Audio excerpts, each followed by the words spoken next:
Jelang pelantikan Presiden dan Wakil Presiden RI terpilih Prabowo Subianto dan Gibran Rakabuming Raka, Partai Nasdem memutuskan tidak akan masuk ke dalam kabinet pemerintahan keduanya.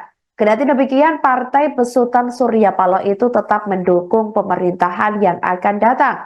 Hal itu disampaikan oleh Sekjen Partai Nasdem, Hermawi Taslim. Dikatakan olehnya bahwa Prabowo dan Surya Paloh sempat bertemu selama 2 kali. Hermawi mengatakan keputusan Nasdem tak masuk dalam kabinet berdasarkan sejumlah pertimbangan. Ia mengatakan pihaknya mencoba memberikan kontribusi kepada pemerintahan Prabowo Gibran dengan caranya sendiri tanpa harus ikut mengambil jatah menteri di kabinet. Sebab beberapa waktu lalu Presiden terpilih Prabowo Subianto sudah meminta nama kader di Nasdem yang akan menjabat sebagai menteri.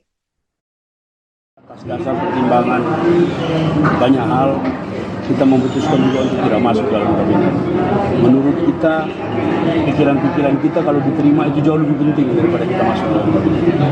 Pikiran-pikiran kita, kontribusi kita terhadap berbagai hal, itu akan jauh lebih berarti daripada secara fisik kita masuk. Tapi kita bagian tak terpisahkan dari pemerintahan itu.